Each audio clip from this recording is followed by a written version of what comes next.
ಬಂಧುಗಳೇ ನಮಸ್ಕಾರ, ಹೇಗಿದ್ರೆ ನೀವೆಲ್ಲರೂ?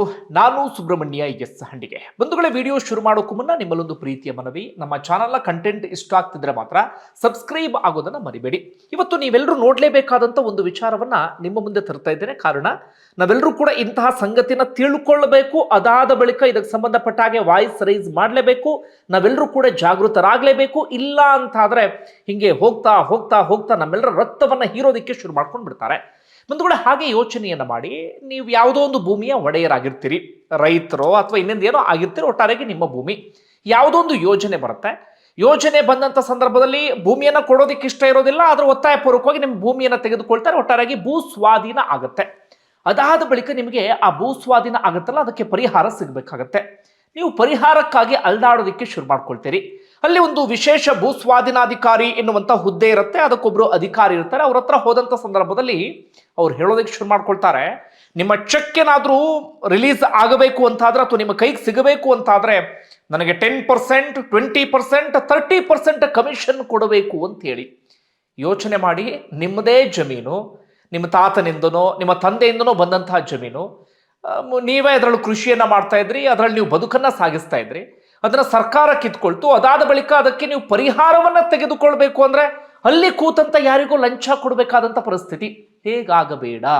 ಯಾಕೆ ಈ ಮಾತನ್ನ ಹೇಳಿದೆ ಅಂದ್ರೆ, ಹೀಗೆ ಲಂಚ ತಗೊಂಡು ತಗೊಂಡು ತಗೊಂಡು ಮಹಲ್ ಕಟ್ಟಿಸಿದಂತ ಓರ್ವ ಅಧಿಕಾರಿ ಇದೀಗ ಲೋಕಾಯುಕ್ತ ಬಲೆಗೆ ಬಿದ್ದಿದ್ದಾರೆ. ಅಂದ್ರೆ ಈ ಅಧಿಕಾರಿ ಹೇಗೆ ಭ್ರಷ್ಟಾಚಾರವನ್ನ ಮಾಡ್ತಾ ಇದ್ರು ಅಥವಾ ಲಂಚವನ್ನ ಸಂಗ್ರಹಿಸ್ತಾ ಇದ್ರು ಅನ್ನೋದು ನಿಮಗೆ ನೀಟಾಗಿ ಅರ್ಥ ಆಗ್ಲಿ ಎನ್ನುವ ಕಾರಣಕ್ಕಾಗಿ ಆರಂಭದಲ್ಲಿ ನಾನು ಆ ಉದಾಹರಣೆಯನ್ನ ಕೊಟ್ಟೆ. ಬಂಧುಗಳೇ, ಇತ್ತೀಚೆಗೆ ನಮ್ಮ ರಾಜ್ಯದಲ್ಲಿ ನಡೆದಂತ ಅತಿ ದೊಡ್ಡ ಲೋಕಾಯುಕ್ತ ರೇಡ್ ಅಂತ ಹೇಳಿ ಇದು ಕರೆಸಿಕೊಳ್ತಾ ಇದೆ. ಸ್ವತಃ ಲೋಕಾಯುಕ್ತ ಅಧಿಕಾರಿಗಳೇ ಶಾಕ್ ಆಗಿದ್ದಾರೆ. ನಾನು ಸಂಪೂರ್ಣ ವಿವರಿಸ್ತಾ ಹೋಗ್ತೇನೆ ಈ ವಿಡಿಯೋದಲ್ಲಿ. ಈ ಅಧಿಕಾರಿ ಯಾರು, ಹೇಗೆ ಭ್ರಷ್ಟಾಚಾರ ಮಾಡ್ತಾ ಇದ್ರು, ಏನೆಲ್ಲ ಸಿಕ್ತು ಇವರ ಬಳಿ ಅನ್ನುವಂಥ ವಿಚಾರ, ಜೊತೆಗೆ ಲೋಕಾಯುಕ್ತ ರೇಡ್ ಆದ ಬಳಿಕ ಮುಂದೆ ಏನಾಗುತ್ತೆ, ಯಾಕೆ ತುಂಬಾ ಸಂದರ್ಭದಲ್ಲಿ ಶಿಕ್ಷೆ ಆಗೋದಿಲ್ಲ, ಎಲ್ಲವನ್ನು ಕೂಡ ವಿಸ್ತೃತವಾಗಿ ಗಮನಿಸ್ತಾ ಹೋಗೋಣ.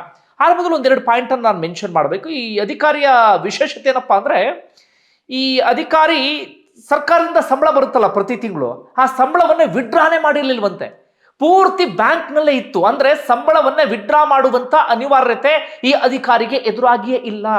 ಈ ಅಧಿಕಾರಿಯ ಹೆಸರಲ್ಲಿ ಇದ್ದಂತ ಆಸ್ತಿ ಬರೋಬ್ಬರಿ 100 ಎಕರೆ ಕೃಷಿ ಜಮೀನು. ಬೇರೆ ಬೇರೆ ಎಲ್ಲ ಇದೆ ಬಿಡಿ, ನಾನು ಜಮೀನಿನ ವಿಚಾರಕ್ಕೆ ಬರ್ತಾ ಇರೋದು 100 ಎಕರೆ ಕೃಷಿ ಜಮೀನು. ಯಾವ ರೀತಿಯಾಗಿ ಇವರೆಲ್ಲರೂ ಕೂಡ ಖರೀದಿ ಮಾಡಿರ್ತಾರೆ ಗೊತ್ತಾ? ಇವರೆಲ್ಲರೂ ವಿಶೇಷ ಭೂ ಸ್ವಾಧೀನ ಅಧಿಕಾರಿ ಅಲ್ವಾ? ಹೀಗಾಗಿ ಇವರು ಯಾವ ಪ್ರದೇಶದಲ್ಲಿ ಭೂಮಿಯನ್ನು ಖರೀದಿ ಮಾಡ್ತಾರೆ ಅಂದ್ರೆ, ಮುಂದೊಂದು ದಿನ ಯೋಜನೆಗಳು ಇಂತಿಂಥ ಪ್ರದೇಶದಲ್ಲಿ ಬರುತ್ತೆ, ಅಂದ್ರೆ ನ್ಯಾಷನಲ್ ಹೈವೇ ಬರುತ್ತೆ ಅಥವಾ ಇನ್ನೇನೋ ಬರುತ್ತೆ, ಎಲ್ಲವೂ ಕೂಡ ಇವ್ರಿಗೆ ಬಹಳ ಚೆನ್ನಾಗಿ ಗೊತ್ತಿರುತ್ತೆ. ಹೀಗಾಗಿ ಅಲ್ಲಿ ಒಳ್ಳೆ ಬೆಲೆ ಬರುತ್ತೆ ಎನ್ನುವ ಕಾರಣಕ್ಕಾಗಿ ಅಂತಹ ಪ್ರದೇಶದಲ್ಲಿ ಇವರು ಖರೀದಿಯನ್ನು ಮಾಡಿರ್ತಾರೆ. ಬರೋಬ್ಬರಿ 100 ಎಕರೆ ರೀ, 100 ಎಕರೆ. ಇವತ್ತು 2 ಗುಂಟೆ, 3 ಗುಂಟೆ, 4 ಗುಂಟೆ ಜಮೀನಿಗೆ ಒದ್ದಾಡುವಂಥವ್ರು ಸಾಕಷ್ಟು ಮಂದಿ ಇದ್ದಾರೆ. ಕೃಷಿ ಮಾಡ್ತೀವಿ, ಅದರಲ್ಲಿ ಬದುಕನ್ನ ಕಟ್ಕೊಳ್ತೀವಿ ಅಂದ್ರೆ ಒಂದು 4 ಗುಂಟೆ ಜಮೀನು ಸಿಗೋದಿಲ್ಲ. ಅಂಥದ್ರಲ್ಲಿ ಈ ಅಧಿಕಾರಿ 100 ಎಕರೆ ಜಮೀನನ್ನ ಮಾಡ್ಕೊಂಡಿದ್ರು. ಹಾಗೆ ಮನೆಯಲ್ಲಿ ಸಿಕ್ಕಂತ ಕ್ಯಾಶ್ ಎಷ್ಟು ಅಂದ್ರೆ 2,83,00,000. ಅಂದ್ರೆ ಯಾವ ಪ್ರಮಾಣದಲ್ಲಿ ಮನೆಯಲ್ಲಿ ಅದನ್ನ ಶೇಖರಿಸಿಟ್ಟಿರಬಹುದು ಅನ್ನೋದನ್ನ ನೀವು ಯೋಚನೆ ಮಾಡಿ. ಈ ಅಧಿಕಾರಿಯ ತಿಂಗಳ ಸಂಬಳ, KS ದರ್ಜೆಯ ಅಧಿಕಾರಿಯವರು ಅಬ್ಬಬ್ಬ ಅಂದ್ರೆ 1 ರಿಂದ 1.5 ಲಕ್ಷ, ಹೈಯೆಸ್ಟ್ ಅಂದ್ರೆ ಎಲ್ಲ ಕಟ್ಟಾಗಿ ಇವರಿಗೆ 1,30,000 ಸಿಗ್ತಾ ಇತ್ತು. ಇವರು 20 ರಿಂದ 25 ವರ್ಷದ ಸರ್ವಿಸ್ ನಲ್ಲಿ ಒಟ್ಟಾರೆ ಅಂದರೂ ಕೂಡ ಇವರಿಗೆ ಒಂದು 3 ಕೋಟಿ ಸಂಪಾದನೆ ಮಾಡೋದಕ್ಕೆ ಸಾಧ್ಯ. ಅಂಥದ್ರಲ್ಲಿ ಇವರು ಸಂಪಾದನೆ ಮಾಡಿದ್ದು ಕೋಟಿ ಕೋಟಿ, ಅದನ್ನು ಹೇಳಕ್ಕಾಗಲ್ಲ, ಅಷ್ಟು ದೊಡ್ಡ ಖಜಾನೆಯೇ ಸಿಕ್ಕಿಬಿಟ್ಟಿದೆ. ಎಲ್ಲವನ್ನು ಕೂಡ ನೋಡಿ ತಗೊಂಡು ಯಾರು ಏನು ಎತ್ತ ಅಂತೇಳಿ. ಅಧಿಕಾರಿಯ ಹೆಸರು ಬಿ ಮಲ್ಲಿಕಾರ್ಜುನ್ ಅಂತೇಳಿ, ವಿಶೇಷ ಭೂ ಸ್ವಾಧೀನ ಅಧಿಕಾರಿ.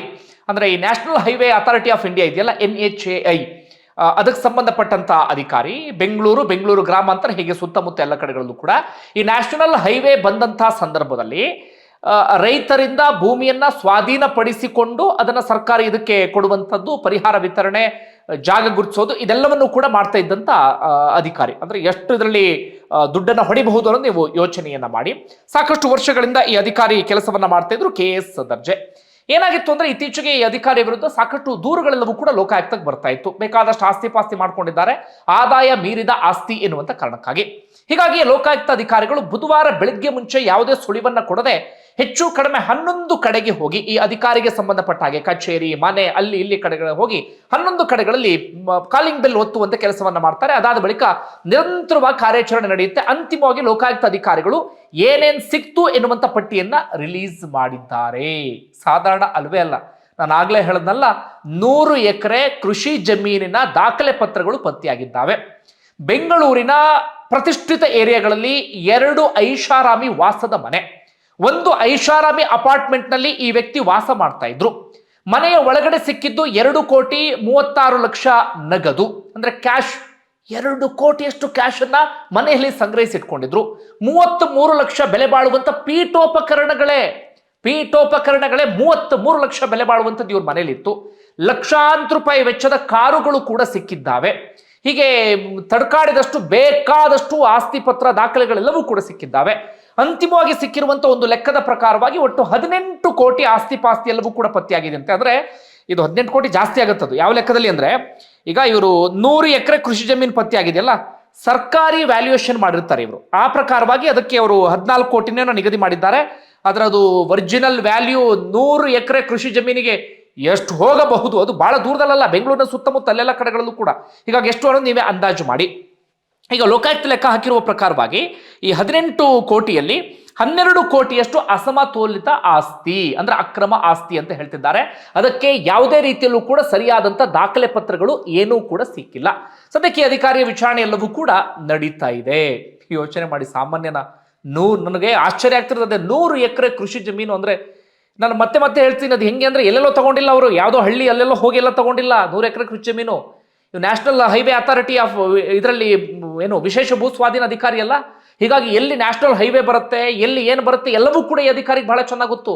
ಮುಂದೊಂದು ದಿನ ಯಾವ ಏರಿಯಾ ಡೆವಲಪ್ಮೆಂಟ್ ಆಗುತ್ತೆ ಬಹಳ ಚೆನ್ನಾಗಿ ಗೊತ್ತು. ಈಗ ನಾವಾದ್ರೂ ಸಾಮಾನ್ಯ ಜನರಿಗೆ ನಮ್ಗೆ ಯಾವುದೊಂದು ಕೃಷಿ ಜಮೀನು ಖರೀದಿ ಮಾಡಬೇಕಂದ್ರೆ ನಮ್ಗೆ ಅಂದಾಜಿರಲ್ಲ, ಎಲ್ಲಿ ತಗೋಬೇಕು ಏನು ಎತ್ತ ಅಂತೇಳಿ. ಬಟ್ ಇಂಥವರಿಗೆ ಬಹಳ ಚೆನ್ನಾಗಿ ಎಲ್ಲವೂ ಕೂಡ ಇರುತ್ತೆ.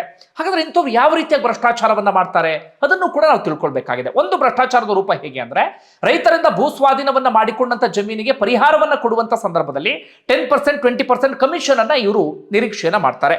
ಇನ್ನೊಂದು ಏನ್ ಮಾಡ್ತಾರೆ ಅಂದ್ರೆ, ಒಂದಷ್ಟು ಕೃಷಿ ಜಮೀನಿಗೋ ಅಥವಾ ಯಾವುದೊಂದು ಜಮೀನಿಗೆ ಕೃತಕವಾಗಿ ಒಂದು ಮಾರುಕಟ್ಟೆಯನ್ನ ನಿಗದಿ ಮಾಡೋದು. ಅಂದ್ರೆ ಅದನ್ನ ಓವರ್ ವ್ಯಾಲ್ಯೂಯೇಷನ್ ಅಂತ ಹೇಳಿ ಕರಿತೀವಿ.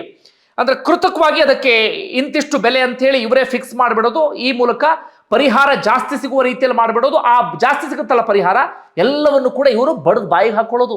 ಯಾರೋ ರೈತರಿಗೆ ಅವ್ರಿಗೆ ಸಿಗೋದಿಲ್ಲ. ಒಮ್ಮೊಮ್ಮೆ ರಿಯಲ್ ಎಸ್ಟೇಟ್ ಮಾಫಿಯಾ, ಭೂ ಮಾಫಿಯಾ ಇವ್ರ ಜೊತೆಗೆ ಸೇರ್ಬಿಟ್ಟು ಆ ಭೂಮಿಯ ವ್ಯಾಲ್ಯೂಯೇಷನ್ ಅನ್ನ ಜಾಸ್ತಿ ಮಾಡಿ ಅವರೆಲ್ಲರೂ ಕೂಡ ಅದನ್ನ ಹಂಚಿಕೊಂಡು ಬಡದು ಬಾಯಿಗೆ ಹಾಕೊಳ್ಳೋದು. ಜಮೀನನ್ನ ಕೊಟ್ಟಂತವನಿಗೆ ಪಾಪ ಬಿಡಿಗಾಸು ಸಿಗುತ್ತೆ, ಆತನಿಗೆ ಹಿಂಗೆಲ್ಲ ಆಗಿದೆ ಎನ್ನುವಂತ ಒಂದು ಅರಿವು ಕೂಡ ಇರೋದಿಲ್ಲ. ಯಾಕಂದ್ರೆ ತುಂಬಾ ಸಂದರ್ಭದಲ್ಲಿ ರೈತರಿಂದಲೇ ಭೂ ಸ್ವಾಧೀನ ಪ್ರಕ್ರಿಯೆ ಎಲ್ಲವೂ ಕೂಡ ನಡೆಯುತ್ತೆ. ಇನ್ನೊಂದು ಏನ್ ಮಾಡ್ಬಿಡ್ತಾರೆ ಅಂದ್ರೆ, ಕೃಷಿ ಜಮೀನು ಇರುತ್ತಲ್ಲ ಅದನ್ನ ವಾಣಿಜ್ಯ ಜಮೀನು ಅಂತ ಹೇಳಿ ನಕಲಿ ದಾಖಲೆಯನ್ನ ಸೃಷ್ಟಿ ಮಾಡಿ, ಕೃಷಿ ಜಮೀನು ಆದ್ರೆ ಹೆಚ್ಚು ಪರಿಹಾರ ಸಿಗಲ್ಲ, ವಾಣಿಜ್ಯ ಜಮೀನು ಅಂತಾದ್ರೆ ಕಮರ್ಷಿಯಲ್ ಲ್ಯಾಂಡ್ ಅಂತಂದ್ರೆ ಜಾಸ್ತಿ ಸಿಗುತ್ತಲ್ಲ, ಆ ರೀತಿಯಾಗಿ ಇವರು ಭ್ರಷ್ಟಾಚಾರವನ್ನ ಮಾಡ್ತಾರೆ. ಮತ್ತೊಂದು, ನೋಟಿಫೈ ಮಾಡಿ ಅದಾದ ಬಳಿಕ ಡಿನೋಟಿಫೈ ಮಾಡೋದು, ಭೂ ಸ್ವಾಧೀನದಿಂದ ಜಮೀನನ್ನ ಹೊರಗಿಡುವಂತ ಕೆಲಸವನ್ನ ಮಾಡೋದು ಈ ಮೂಲಕ. ಇನ್ನೊಂದು, ಯೋಜನೆಯ ಹಾದಿಯನ್ನ ಬದಲಿಸುವುದು. ಅಂದರೆ ಈಗ ಯಾವುದೋ ಒಂದು ಹಾದಿ ಇಲ್ಲಿ ಹೋಗಿರುತ್ತೆ ಅಂತ ಇಟ್ಕೊಳ್ಳಿ, ಅಂದ್ರೆ ನ್ಯಾಷನಲ್ ಹೈವೇ ಇಂಥದ್ದೊಂದು ರೂಟಲ್ಲಿ ಹೋಗುತ್ತೆ ಅಂತ ಇಟ್ಕೊಳ್ಳಿ. ಬಹಳ ದೊಡ್ಡ ದೊಡ್ಡ ಪ್ರಾಜೆಕ್ಟ್ಗಳಲ್ಲಿ ಇವ್ರಿಗೆ ಕೈ ಆಡ್ಸಕ್ಕೆ ಸಾಧ್ಯ ಆಗಲ್ಲ. ಸಣ್ಣ ಪುಟ್ಟ ಪ್ರಾಜೆಕ್ಟ್ಗಳು ಅಂತ ಬಂದಂಥ ಸಂದರ್ಭದಲ್ಲಿ ಒಂದಷ್ಟು ಜನರ ಜೊತೆ ಕೈ ಜೋಡಿಸಿಬಿಡೋದು. ಒಂದಷ್ಟು ಜನಕ್ಕೆ ಏನಾಗಿರುತ್ತೆ ಅಂದ್ರೆ, ನಮ್ಮ ಭಾಗದಲ್ಲೇ ಆ ಯೋಜನೆ ಬರಬೇಕು ಅಂತಿರುತ್ತೆ, ಅಲ್ಲಿ ಹಾದಿಯನ್ನ ಬದಲಿಸುವ ರೀತಿಯಲ್ಲಿ ಮಾಡಿ ಅದರಿಂದ ಹಣವನ್ನ ಪೀಕೋದು. ಇಲ್ಲ ಅಂತಂದ್ರೆ ತುಂಬಾ ಜನಕ್ಕೆ ನಮ್ದ ಇದ್ರಲ್ಲಿ ಬರಬಾರ್ದು ಅಂತಿರುತ್ತೆ, ಅಲ್ಲೂ ಕೂಡ ಬರದ ರೀತಿಯಲ್ಲಿ ಮಾಡಿ ಅದರಿಂದಲೂ ಕೂಡ ಹಣವನ್ನ ಪೀಕೋದು. ಈ ರೀತಿಯಾಗಿ ಇಂಥವರೆಲ್ಲರೂ ಕೂಡ ಭ್ರಷ್ಟಾಚಾರವನ್ನ ಮಾಡ್ತಾರೆ.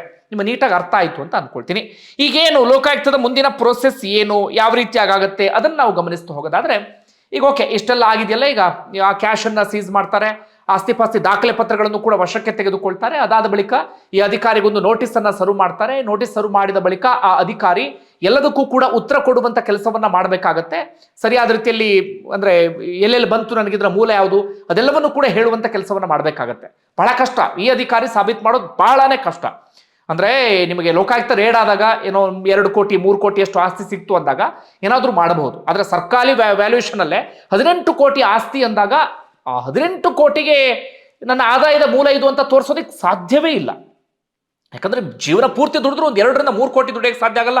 ಅಂತರಲ್ಲಿ ಈಗಲೇ 18 ಕೋಟಿ ಅಂದಾಗ ಅದು ಸಾಮಾನ್ಯವಾದಂಥ ವಿಚಾರ ಅಲ್ಲ. ಹೀಗಾಗಿ ಅಧಿಕಾರಿ ಸಿಕ್ಕಾಕೊಳ್ಳುವಂಥ ಸಾಧ್ಯತೆ ಇರುತ್ತೆ. ಸರಿಯಾದ ಸೂಕ್ತ ದಾಖಲೆಗಳನ್ನು ಕೊಡುವಂಥ ಸಾಧ್ಯತೆ ಕಷ್ಟ.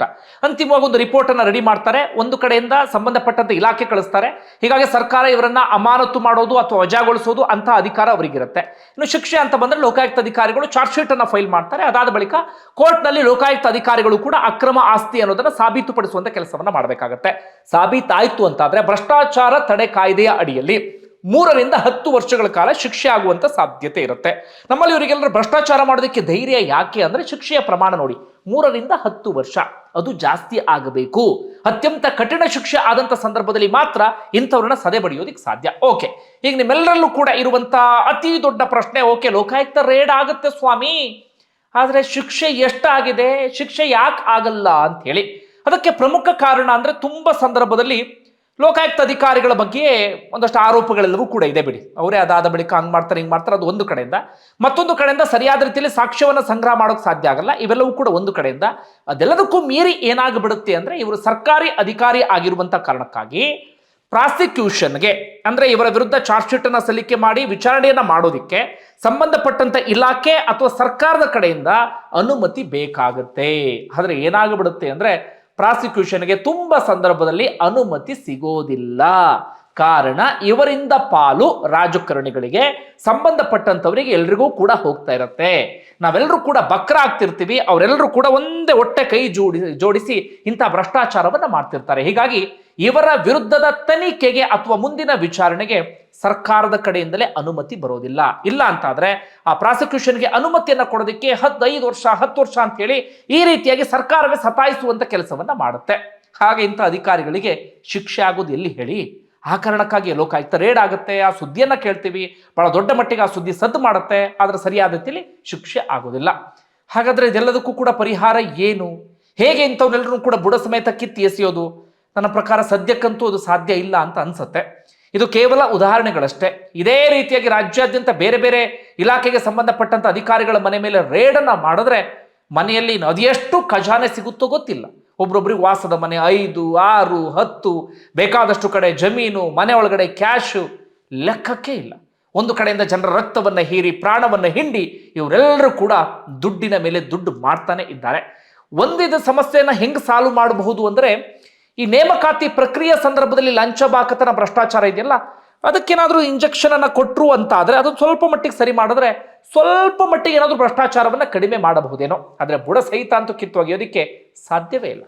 ಒಂದು ವೇಳೆ ಏನಂತೀರಿ ಇದಕ್ಕೆ ಸಂಬಂಧಪಟ್ಟ ಹಾಗೆ ಕಮೆಂಟ್ ಬಾಕ್ಸ್ ಅಲ್ಲಿ ಮೆನ್ಷನ್ ಮಾಡಿ. ಧನ್ಯವಾದ.